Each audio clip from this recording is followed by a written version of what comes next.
یصلون علی النبی یا ایھا الذین آمنوا صلوا علیہ وسلموا تسلیما اللہم صلی علی سیدنا مولانا محمد وعلی آل سیدنا مولانا محمد وبارک وسلم صلاۃ و سلام علیک یا سیدی یا حبیبی یا رسول اللہ صلی اللہ تعالی علیہ وسلم۔ معزز حاضرین محترم سامعین کرام، آئیے کچھ سننے اور سنانے سے قبل ہم اور آپ مل کر انتہائی عقیدت و محبت کے ساتھ حضور آقا نامدار سرور کون و مکہ سارے عالمین کے مختار، مدینے کے تاجدار، مکے کے سردار، سید الابرار جناب احمد مصطفیٰ محمد مصطفیٰ صلی اللہ تعالی علیہ وسلم کی بارگاہ میں ایک مرتبہ محبت و عقیدت کے ساتھ بآواز بلند درود و سلام کا نذرانہ پیش کر لیں۔ اللہم صلی علی سیدنا مولانا محمد وعلی آل سیدنا مولانا محمد وبارک وسلم صلاۃ و سلام علیک یا سیدی یا حبیبی یا رسول اللہ صلی اللہ تعالی علیہ وسلم۔ معزز حاضرین محترم سامعین کرام، جیسا کہ آپ ہم بخوبی واقف ہے کہ ماہ رمضان مبارک کے اختتام کے بعد ہم شوال کے مہینے میں داخل ہوئے، لیکن ماہ رمضان کے اختتام میں، اختتامی روزے کے وقت میں جو عظیم سانحہ واقع ہوا، جس کو دنیا کبھی اس سانحے کو بھول نہیں سکتی، وہ عظیم سانحہ یہ رہا کہ شہر مدینہ میں، جہاں پر آپ کے اور ہمارے پیارے آقا نبیوں کے تاجدار امام الانبیاء، جن کے صدقے میں اللہ نے ساری کائنات کو پیدا فرمایا، جہاں پر رحمت للعالمین صلی اللہ علیہ وسلم آرام فرما رہے ہیں، اس شہر مدینہ میں ایک بم بلاسٹ ہوا، جس کی وجہ سے تمام عالم اسلام کے مسلمانوں میں ایک طرح کی بے چینی اور اضطرابی کیفیت پیدا ہو چکی۔ ہر مسلمان غمزدہ ہے، ہر مسلمان تشویش کے عالم میں ہے کہ شہر مدینہ جیسے مقدس مقام پر، متبرک مقام پر ایسا عظیم سانحہ کیسے ہو سکتا ہے، کیونکہ شہر مدینہ یہ وہ پاکیزہ شہر ہے جہاں پر آپ کے اور ہمارے امام، آپ کے اور ہمارے آقا نبیوں کے امام سرور کائنات صلی اللہ علیہ وسلم آرام فرما ہے۔ شہر مدینہ وہ باعظمت شہر ہے، وہ مقدس شہر ہے، جس شہر کو یہ نسبت ہے کہ اس شہر میں وہ جگہ ہے، شہر مدینہ میں وہ جگہ ہے جو جگہ کعبے سے بھی افضل ہے، جو جگہ عرش سے بھی افضل ہے، لوح قلم کرسی کائنات کی ہر چیز سے افضل، کائنات کے ہر مقام سے افضل مقام شہر مدینہ میں اللہ نے رکھا ہے۔ وہ کون سا مقام ہے کہ وہاں پر ہمارے آقا تشریف فرما گئے، حضور آرام فرما گئے، اور علماء فرماتے ہیں کہ زمین کا وہ حصہ جو پیارے آقا کے جسم مبارک سے لگا ہوا ہے، وہ حصہ جنت سے بھی افضل حصہ ہے، عرش سے بھی افضل حصہ ہے، کعبے سے بھی افضل حصہ ہے، کیونکہ وہ حصہ پیارے آقا کے جسم مبارک سے لگا ہوا ہے۔ تو وہ شہر، جس شہر میں اللہ کے پیارے رسول صلی اللہ علیہ وسلم آرام فرما ہے، یقیناً اس شہر میں اس طرح کی بے حرمتی، اس شہر مبارک کی اس طرح اس کے تقدس کو پامال کرنا، یقیناً یہ سارے کلمہ پڑھنے والے مسلمانوں کے لیے باعث تشویش ہے، اور مسلمانوں کے لیے بڑی غم کی خبر ہے، اور ایسی غم کی خبر ہے کہ مسلمان اس غم کو برداشت نہیں کر سکتا، ایک مومن اس سانحے کو برداشت نہیں کر سکتا، کیونکہ ایک مومن جب تک کلمہ پڑھنے والا ہوگا، اس کے دل کی ایمان کی حرارت اس کو جینے نہیں دے گی، اس کو اطمینان میں نہیں لائے گی، کیونکہ مدینۃ الرسول میں اس طرح کی بے حرمتی، وہاں کے تقدس کو پامال کرنا یقیناً ہر مسلمان کے لیے یہ غم کا وقت ہے، اور ہر مسلمان کے لیے جتنا چاہے اس پر مذمت کیا جائے، یقیناً تاریخ میں وہ کم ہی تصور کیا جائے گا۔ اور شہر مدینہ میں کسی طرح کا کوئی حادثہ کرتا ہے، شہر مدینہ کے رہنے والوں کو تکلیف دیتا ہے، نبی کریم صلی اللہ علیہ وسلم نے ارشاد فرمایا، حدیث پاک ہے، آقا فرماتے ہیں کہ جس نے مدینے کے رہنے والوں کے ساتھ من اراد اہل المدینۃ بسوء الا عذابہ اللہ فی النار۔ آقا فرماتے ہیں کہ جس نے شہر مدینہ کے باشندوں کو تکلیف پہنچانے کا ارادہ کیا، ابھی تکلیف پہنچایا نہیں، ابھی ضرر پہنچایا نہیں، صرف اس نے ارادہ کیا کہ شہر مدینہ کے باشندوں، وہاں کے رہنے والوں کو برائی پہنچانے کا، ان کو تکلیف پہنچانے کا، ان کو ضرر پہنچانے کا جس نے ارادہ کیا، تو آقا فرماتے ہیں اس کے ارادے کی وجہ سے اللہ تبارک و تعالی اس کو جہنم کی آگ میں اللہ تعالیٰ اس کو ایسے پگھلا دے گا جس طرح نمک پانی میں پگھل جاتا ہے، جس طرح نمک پانی میں گھل جاتا ہے، اللہ تعالیٰ شہر مدینہ کے رہنے والوں کو، تکلیف دینے والے کو ایسے گھلا دے گا جہنم کی آگ میں جس طرح نمک پانی میں گھل جاتا ہے۔ اللہ اکبر! یعنی جب نمک کو پانی میں ڈال دیا جائے تو نمک ایسے جلد گھل جاتا ہے، نمک کا وجود مٹ جاتا ہے، پھر سے نمک کو آپ ہاتھ میں نہیں لے سکتے، نمک کا وجود مٹ جاتا ہے۔ اسی طرح پیارے آقا فرماتے ہیں کہ جس بدبخت نے، جس ظالم نے، جس اسلام پر ظلم کرنے والے نے کسی مدینے کے رہنے والوں کو تکلیف پہنچانے کا صرف ارادہ کیا، صرف خیال کیا، تو اللہ تعالیٰ اس کو جہنم کی آگ میں پگھلا دیں گے۔ اللہ اکبر! کتنا بڑا بدبخت ہوگا وہ شخص،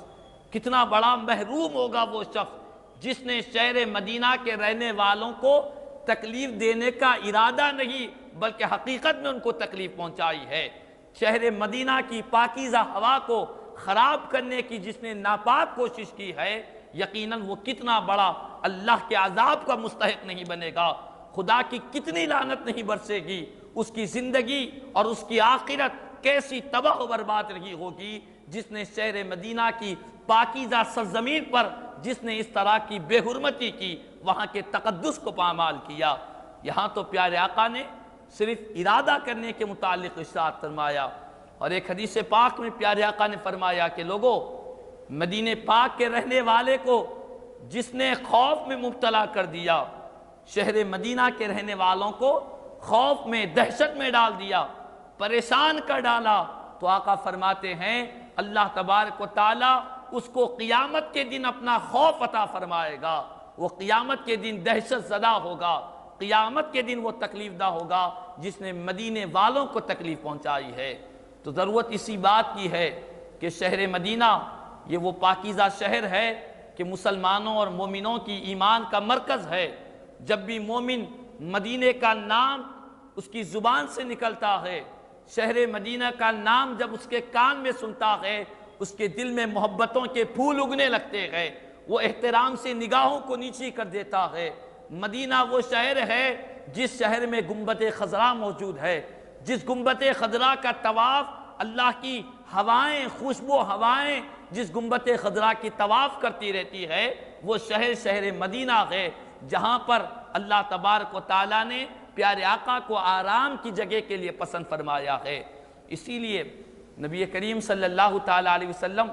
جب شہر مدینہ کی طرف ہجرت کرنے لگے، شہر مدینہ کی طرف پیارے آقا تشریف لے جانے لگے، تو صحابہ کرام سے پیارے آقا نے فرمایا کہ اے میرے صحابہ، مجھ کو حکم دیا گیا ہے، مجھ کو یہ وحی کی گئی ہے کہ میں اس شہر کی طرف جاؤں، مکے سے ہجرت کر کر مدینہ منورہ اس شہر کی طرف جاؤں جو شہر تمام شہروں کی عظمتوں کو، تمام شہروں کی برکتوں پر یہ شہر کی عظمت غالب آ جائے گی۔ اس شہر مدینہ کی عظمت تمام شہروں کی عظمتوں پر غالب آ جائے گی۔ اس کا ایک نام اکالت القرى، اکالت البلدان، یعنی یہ شہر وہ شہر ہے جو تمام دنیا کے شہروں کی عظمتوں پر غالب آ جائے گا، دنیا کے تمام شہروں کی برکتوں پر یہ شہر غالب آ جائے گا۔ اسی لیے شہر مدینہ کو اکالت القرى او اکالت البلدان کہتے ہیں کہ تمام بستیوں پر، تمام شہروں پر غالب آ جائے گا۔ تو یہ وہ باعظمت شہر ہے جس شہر کو پیارے آقا نے فرمایا کہ اللہ تعالیٰ نے میری ہجرت کے لیے اس شہر کو پسند فرمایا ہے، اور اس شہر کی عظمتیں، وہاں کی فضیلتیں، وہاں کی برکتیں کیا کہنے۔ آقا فرماتے ہیں کہ لوگوں، شہر مدینہ یہ بھی حرم ہے، مدینہ پاک کو بھی پیارے آقا نے حرم فرمایا۔ ارشاد فرمایا کہ اے اللہ، جس طرح تو نے مکۃ المکرمہ کو حرم بنایا ہے، اسی طرح میں مدینہ منورہ کو حرم قرار دیتا ہوں۔ حرم کا مطلب یہ ہے کہ وہاں پر کسی طرح کا جھگڑا جائز نہیں ہوگا، وہاں پر کسی طرح کا کسی جانور کو شکار نہیں کیا جائے گا، وہاں کے درختوں کو تک نہیں اکھاڑا جائے گا، وہاں کی جو گھاس ہوتی ہے اس گھاس کو بھی نہیں اکھاڑا جائے گا، وہاں کی گھاس کا احترام کرنا ضروری ہوگا،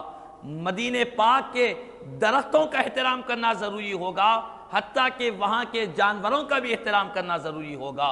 وہاں کے جانوروں کو قتل نہیں کر سکتے، وہاں کے درخت کو نہیں کاٹ سکتے، وہاں کی گھاس کو نہیں کاٹ سکتے، تو وہاں کے انسانوں کو تکلیف پہنچانا، وہاں کے انسانوں کو قتل کر دینا، یہ کتنا عظیم گناہ ہے، کتنا کبیرہ گناہوں میں اس کا شمار کیا جائے گا۔ تو شہر مدینہ یہ وہ پاکیزہ شہر ہے، جب سے شہر مدینہ میں اس طرح کی بے چینی، وہاں کے تقدس کو پامال کیا گیا، شہر مدینہ کی بے حرمتی کی گئی، سارے مسلمان غمزدہ ہے، مسلمانوں میں تشویش کی لہر دوڑی ہوئی ہے، کیونکہ ہونا بھی چاہیے، یہ ایک ایمان کی علامت ہے، مدینے سے محبت یہ ایمان کی علامت ہے۔ اگر کوئی یہ کہے کہ میں سرکار سے محبت کرتا ہوں لیکن مدینہ پاک سے محبت نہیں کرتا، تو اس کا تعلق وہ کامل ایمان والا نہیں ہو سکتا، وہ مومن نہیں ہو سکتا، کیونکہ جو مومن کامل ہوتا ہے وہ آقا سے بھی محبت کرتا ہے، جس شہر میں پیارے آقا آرام فرما رہے ہیں اس سے بھی محبت کیا کرتا ہے، اس شہر سے بھی پیار کرتا ہے، کیونکہ یہ انسان کی فطرت ہے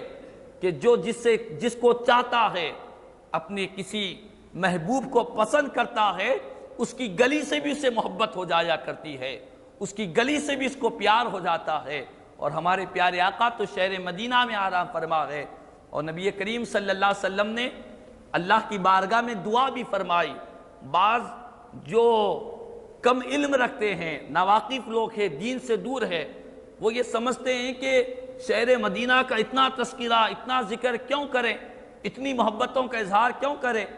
قرآن پڑھے کافی ہے، نماز پڑھ لے کافی ہے، لیکن اتنی محبت کرنے کی کیا ضرورت، شہر مدینہ سے اتنی وابستگی کا اظہار کرنے کی کیا ضرورت ہے۔ سنیں، حدیث پاک میں پیارے آقا نے اللہ کی بارگاہ میں دعا فرمائی، اللہ کی بارگاہ میں عرض کیا کہ مولا تو ہمارے سینوں میں، اللہ کے رسول صلی اللہ علیہ وسلم نے دعا فرمائی، اللہم حببنا المدینہ، اے اللہ تو ہمارے سینوں میں جس طرح مکے کی محبت، کعبے کی محبت، شہر مکہ کی محبت جس طرح ہر مسلمان کے دل میں بسی ہوئی ہے، مولا اس سے بڑھ کر تو مدینے کی محبت عطا فرما دے، شہر مدینہ کی محبت ہماری رگ و پے میں داخل فرما دے، ہمارے سینوں میں داخل فرما دے۔ پیارے آقا نے دعا فرمائی ہے، اے اللہ تو ہم کو مدینہ اتنا محبوب کر دے، اتنا محبوب کرے جتنا تو نے مکے کو لوگوں کے سینوں میں پسندیدہ کیا۔ اور آقا نے فرمایا او اشد، اے اللہ شہر مکہ سے بڑھ کر شہر مدینہ کی محبت ہمارے سینوں میں عطا فرما دے۔ نبی کریم صلی اللہ علیہ وسلم نے دعا فرمائی ہے، تو جس کو حضور کی دعا کی جتنی خیرات ملی، اس نے شہر مدینہ سے اتنی محبت کی ہے، جس کو سرکار کی دعا کا جتنا فیضان ملا، اس کو شہر مدینہ سے اتنی محبت عطا ہوئی ہے۔ تو شہر مدینہ کی یہ محبت آج ہمارے سینوں میں ہے، اور شہر مدینہ میں ہوئے حادثات کو سن کر ہمارے سینوں میں ایک طرح کی جو کھلبلی مچی ہوئی ہے، یقیناً یہ ایک ایمان کی علامت ہے۔ اور پیارے آقا نے دعا فرمایا کہ اے اللہ مدینے کی محبت ہم کو عطا فرما دے۔ تو اسی لیے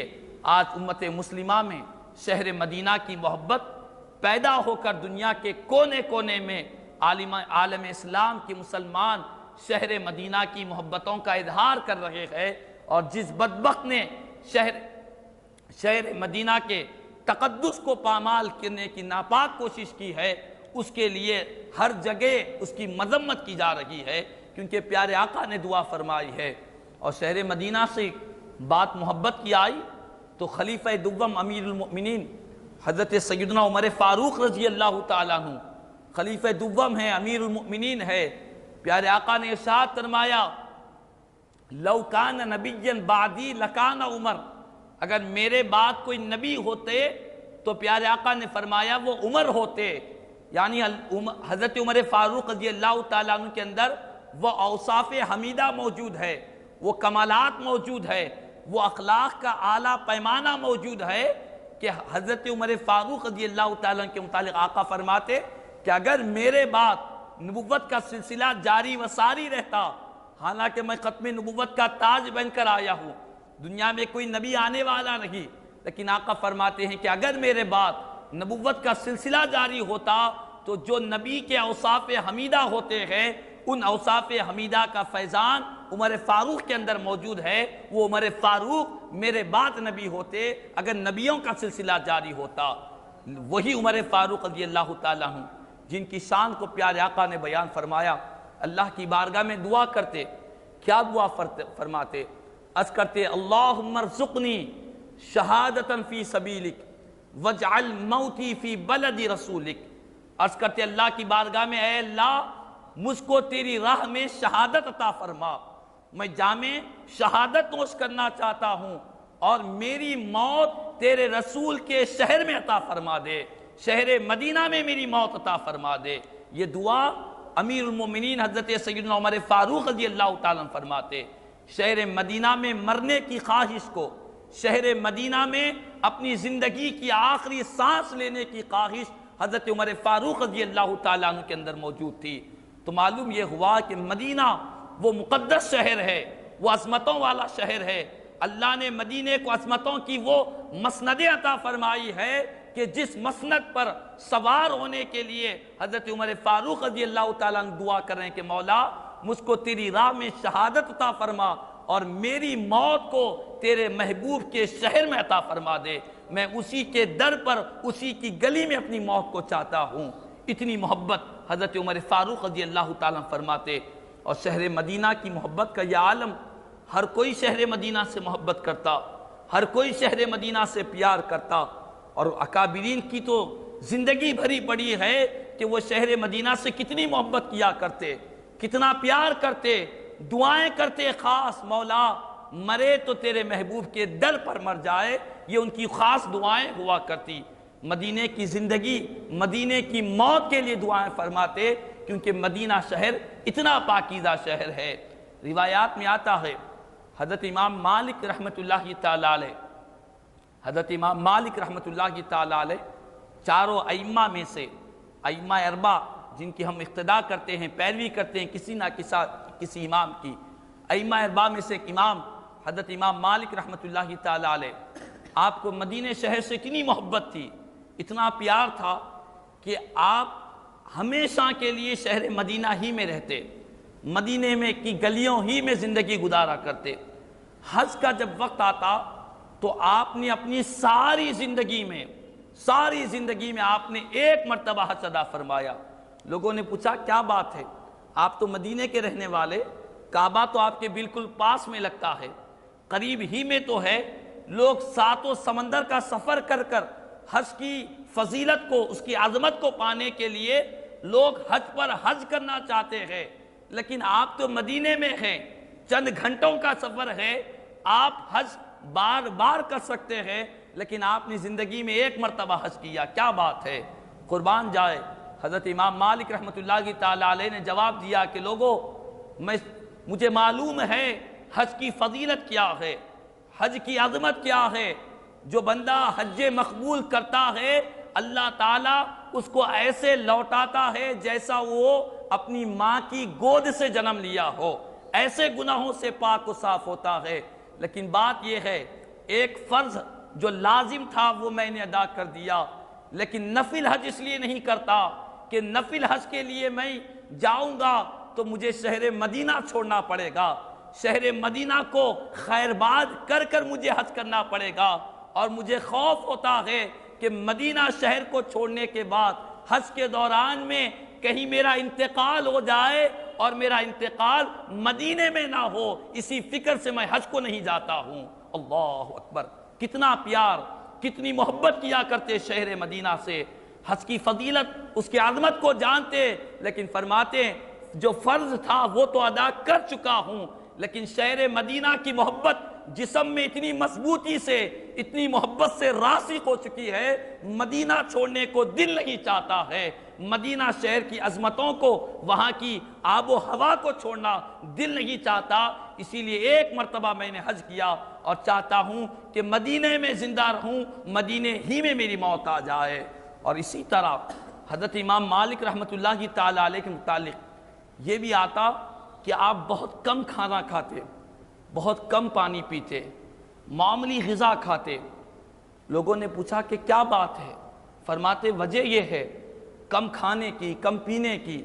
وجہ یہ ہے کہ جب زیادہ کھاؤں گا، زیادہ پیوں گا، مجھے حاجت محسوس ہوگی، بیت الخلا جانا ہوگا، اور میری عادت ہے کہ میں شہر مدینہ میں حاجت سے فارغ نہیں ہوتا۔ اللہ اکبر، شہر مدینہ میں میں اپنی بیت الخلا کو نہیں جاتا، میں کسی دور دراز جو مدینے کے باہر ہے اس مقام پر بیت الخلا کو جا کر فوراً واپس آ جاتا ہوں۔ مدینے کی سرزمین کا میں اس طرح احترام کیا کرتا ہوں۔ اللہ اکبر، حالانکہ شرعی اعتبار سے، اسلامی اور شرعی اعتبار سے اس میں کوئی قباحت نہیں ہے، کوئی گناہ نہیں ہے، لیکن حضرت امام مالک رحمۃ اللہ تعالیٰ علیہ اتنا ادب کرتے شہر مدینہ کا، اتنا ادب کرتے، فرماتے کہ لوگوں کم اس لیے کھا لیتا ہوں، کم پی لیتا ہوں تاکہ بار بار بیت الخلا جانے کی ضرورت نہ پڑے، مدینہ شہر کے چھوڑنے کی ضرورت مجھے نہ پڑے، اسی لیے کم کھاتا ہوں۔ اللہ اکبر، حضرت امام مالک رحمۃ اللہ تعالیٰ علیہ کا یہ معمول تھا کہ وہ مدینے میں حاجت بشری سے فارغ نہیں ہوتے، مدینے کے باہر جاتے، وہاں پر فارغ ہوتے، اس لیے کہتے کہ کم کھاتا ہوں تاکہ نوبت زیادہ نہ آئے، تاکہ مدینہ شہر میں زیادہ سے زیادہ اپنی زندگی کے اوقات کو گزارا کروں۔ اتنا پیار، اتنی محبت، اتنی وابستگی اکابرین نے، اولیاء اللہ نے، اسلاف نے ہم کو عطا کی ہے کہ لوگوں مدینہ اتنا پاکیزہ شہر ہے، اتنا برکتوں والا شہر ہے کہ اس شہر کو چھوڑنا یہ ایک مومن کے لیے گوارا نہیں ہو سکتا۔ ایک عام انسان بھی یہاں سے جاتا ہے مدینہ پاک کو، کہتا ہے کہ شہر مدینہ کی واپسی، شہر مدینہ چھوڑتے وقت کی وداعی جو کیفیت ہے، وہ کیفیت وہ بیان نہیں کر سکتا۔ وہ اپنے شہر کو چھوڑتے وقت اتنا نہیں روتا جب وہ شہر مدینہ کو چھوڑتے وقت میں، اس کو وداع کرتے وقت اس کی آنکھ سے آنسو روا ہو جاتے ہیں۔ لیکن آج اسی شہر کے تقدس کو جن بدبختوں نے اس کے تقدس کو، اس کے احترام کو، اس کو جو بے حرمتی کی ہے، یقیناً یہ ایسا کبیرہ گناہ ہے جو ناقابل معافی گناہ ہے، یہ ایسا جرم ہے جو ناقابل معافی جرم ہے۔ اس کے لیے ہم تمام کو چاہیے کہ شہر مدینہ کی محبتوں کو اپنے سینے میں بساتے ہوئے اللہ کی بارگاہ میں دعائیں کرے،